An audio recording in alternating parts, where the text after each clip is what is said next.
Vamos seguir agora com o noticiário aqui no Prós e Contras e as análises de coisas que acontecem aqui no Brasil e no mundo. O crescimento da inadimplência tem afetado a saúde das empresas no Brasil. O primeiro semestre do ano registrou um aumento no número de pedidos de recuperação judicial. De acordo com especialistas, é o pior dado dos últimos 3 anos. Vamos acompanhar uma reportagem preparada pelo Vitor Moraes.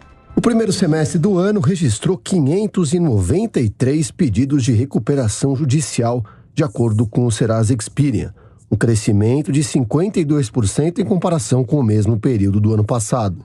Apenas 3 grandes empresas pediram recuperação judicial nos 6 primeiros meses desse ano. 23 eram de médio porte e 63 micro e pequenas empresas. O setor de serviços foi o que mais sofreu. Foram 261 pedidos de recuperação judicial, já que é o setor que mais emprega e tem como ativo a própria mão de obra. O economista do Serasa Experian, Luiz Rabi, avalia que esse foi o pior número dos últimos 3 anos, que é fruto da alta inadimplência das empresas, que alcançou quase 7 milhões de companhias no mês de maio. Isso é consequência de todo o crescimento de inadimplência que nós acompanhamos aí nesses últimos 2 anos praticamente. Ou seja, a inadimplência das empresas começou a subir desde meados aí de 2021, ou seja, ali praticamente no final do primeiro semestre, e de forma ininterrupta, e continuou subindo até então.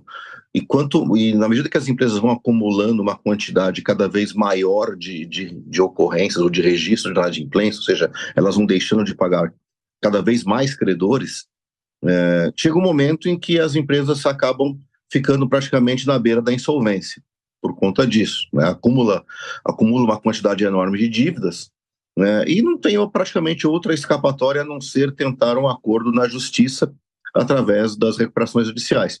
Para os empreendedores manterem as suas contas em dia, eles precisam de uma boa estratégia de renegociação com os clientes para poder diminuir os riscos de inadimplência e manter um bom relacionamento. Felipe Denk, advogado especializado em direito empresarial e recuperação judicial, diz que para abrir uma empresa hoje no Brasil, o ideal é ter um capital próprio mínimo.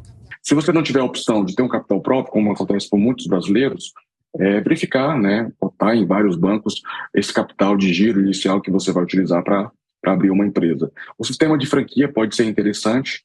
Por que o sistema de franquia pode ser interessante? Você já tem todo o know-how que vai ser transferido, do franqueador para o franqueado. Então isso pode ajudar, diferentemente daquele empresário que vai iniciar suas atividades com pouca experiência, a franquia pode ajudar nesse atalho através de informações. Também no primeiro semestre desse ano foram registrados 546 pedidos de falência das empresas, um aumento de 36% na comparação com o mesmo período de 2022. Bom, vamos falar então sobre a queda dos juros básicos da taxa Selic da economia. Ontem o Banco Central, depois de mais uma reunião de 2 dias, começou na terça, terminou na quarta-feira, o Banco Central reduziu os juros básicos da economia em meio ponto percentual. Saiu dos 13,75% que vinham desde o ano passado e foram agora para 13,25% ao ano. Eu converso agora com o economista Jason Vieira, que já está conosco. Ô Jason, seja bem-vindo, boa tarde.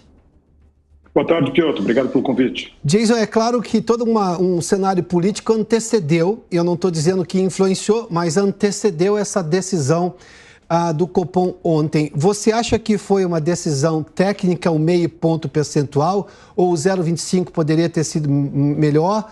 Ou levando-se em conta, obviamente, essa autonomia do Banco Central, o que pode se prever daqui para frente, levando-se em conta também, claro, a realidade da economia brasileira? Um ponto importante em relação a isso ficou muito mais nas expectativas que estavam divididas entre as expectativas do mercado e as expectativas dos investidores, dos economistas. Nós tínhamos 2 cenários diferentes ali, podemos dizer. Entre a expectativa dos investidores, do mercado financeiro, podemos dizer assim, ela estava mais voltada a 50 pontos. Isso, a curva de juros, como nós dissemos, ela apontava de certa maneira isso. Já a maior parte dos economistas acreditava num corte de 25 basis points, mas provavelmente seguido de uma sinalização de que o Banco Central pudesse avançar esses cortes mais para frente, ou seja, 25 agora, 50 para frente. Um dos problemas que nós temos nesse cenário é exatamente esse. Muitas vezes, quando o mercado tem na sua precificação de curva algum valor, muito provavelmente o movimento seguinte começa a ficar um pouco mais forte. Ou seja, deu 50 agora, o mercado pode ser que comece a precificar 75 para a próxima reunião. Eis o grande ponto. Daí, por isso que o Banco Central pudesse, de alguma maneira, dar os 25 agora com uma sinalização de 50 para tentar avaliar o cenário. Há uma deflação ainda vigente no Brasil, mas nós temos para frente alguns pontos importantes, como, por exemplo, El Niño e a necessidade de correção do preço de combustíveis aqui no Brasil. Esses dois pontos são de enorme relevância e precisam ser observados nas projeções de inflação futura. Mas, ao mesmo tempo, nós temos já um ciclo de redução muito consistente da inflação que dá suporte ao Banco Central começar a cortar esses juros, provavelmente no momento correto, e era aquele momento que tinha sido precificado lá atrás, no começo do ano. Não há grandes diferenças em relação a tudo aquilo que aconteceu. Boa parte disso aconteceu dentro das expectativas das medianas do mercado desde o começo do ano passado. Do final do ano passado, perdão. Agora, Jason, vamos olhar para duas coisas que o Banco Central sempre fez questão de apontar. Não é apenas, a inflação futura, qual seria a trajetória.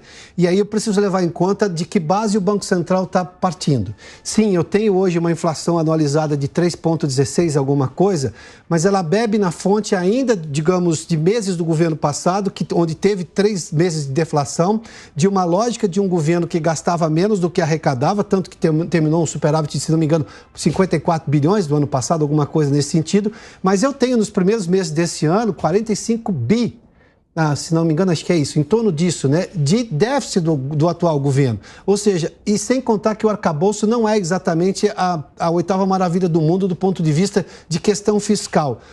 Onde é que o Banco Central se pega nisso? Sem contar esse lado também do combustível, né? Porque o preço do petróleo não vai pedir licença para o Brasil para subir ou cair. Agora, a Petrobras parece estar segurando os preços, e aí é um modelo que já deu errado no Brasil, segurar preço de combustíveis para controlar a inflação.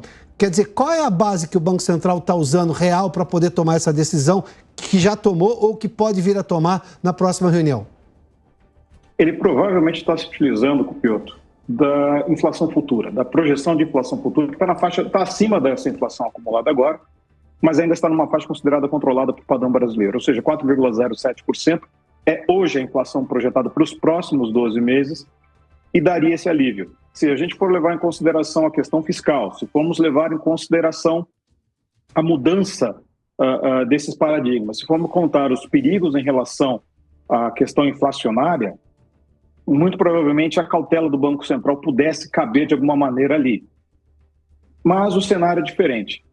Essa decisão, o desempate delas, digamos assim, ocorreu exatamente pelo presidente Roberto Campos Neto, e a impressão que passa é de que Campos Neto foi o voto de Minerva nessa votação, talvez para dirimir um pouco esses ruídos que o governo tem criado, que são muito grandes. É um pouco, vamos dizer assim, existe uma retórica, uma narrativa ali que não se sustenta, porque ainda que o corte de juros seja importante em termos econômicos, nós sabemos que em termos de impacto na economia ele leva de 6 a 9 meses para ocorrer. Ou seja, são os efeitos defasados das decisões de juros da política monetária na economia real. Então dizer que vai fazer algum efeito este ano, por exemplo, é inócuo, não vai fazer efeito esse ano. Os efeitos vão todos acontecer efetivamente a partir do próximo ano. E não só isso, eu já fiz um comparativo dos spreads bancários, do custo de crédito, e quando nós tínhamos um juros de 2% e quando nós tínhamos um juros de 3,25%. Esse é um problema estrutural brasileiro. Sim. Não mudou muito esse juros. Esse custo de crédito não se alterou muito. Isso significa que, por mais que nós tentamos cortar juros para dizer que o juros está mais barato, isso é muito relativo. Jason Vieira, economista, conversou conosco. Jason, obrigado por se juntar a nós aqui no Prós e Contras. Boa tarde, hein? Boa tarde. Bom, muito obrigado ao Jason Vieira. Vamos continuar falando de economia. Temos aqui Nogueira.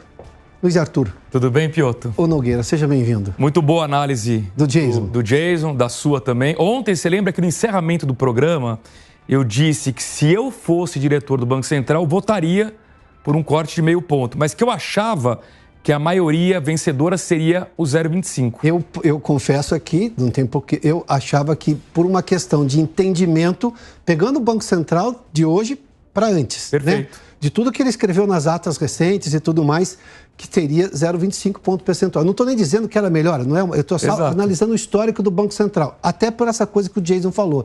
Daqui a pouco o mercado já vai precificar 0,75. E o Banco Central falou em possibilidade de manter o meio ponto percentual na próxima reunião, não é isso? Exato. Aí eu queria fazer duas observações. Uma exatamente essa.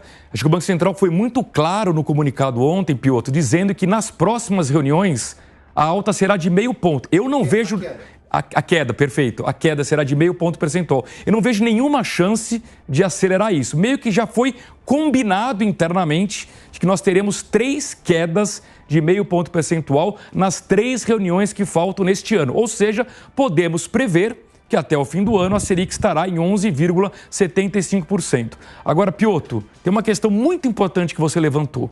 E eu fiquei surpreso. Não é com o voto do Roberto Campos Neto, entre aspas, a favor do governo, não é isso?